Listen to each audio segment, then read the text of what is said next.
My most vivid memory of that day is first seeing a person throw himself out of the 100th floor, 101st floor, 102nd floor.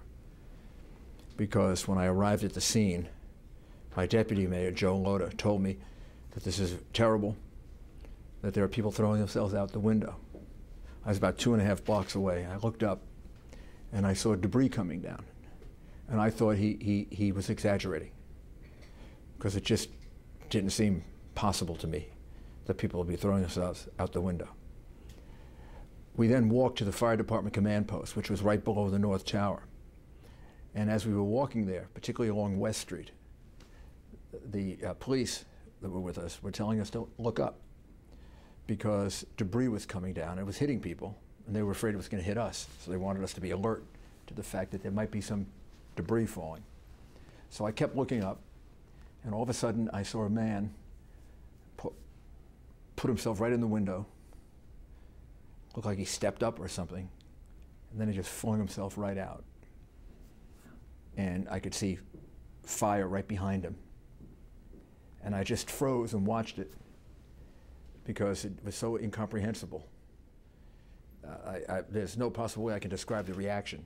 I'm sure the reaction was kind of a shock. And that changed my whole emotion about the situation, because up until that point, I thought of it as an emergency, not too dissimilar from emergencies we had faced many times in New York City, for which we had 22 different plans and a very established way of handling just every piece of it that we had gone over 100 times and practiced, and with the Office of Emergency Management. When I saw that, I said to the police commissioner, my deputy mayor, communications director, this is off the charts. This is the worst we've ever faced. We don't have a plan for this. We're just going to have to go with our best instincts. It's the worst experience of my life. It was the most devastating experience for my city that I was responsible for. I lost a lot of very close friends, people that I knew, loved, knew very, very well, knew their families very well. There was months and months of anxiety about other attacks.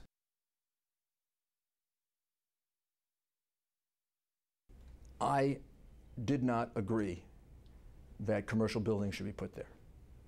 So I'm not happy about that. I thought it should be devoted solely to a memorial.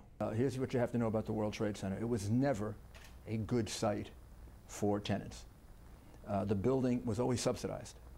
So the building had a subsidy of about $100 million.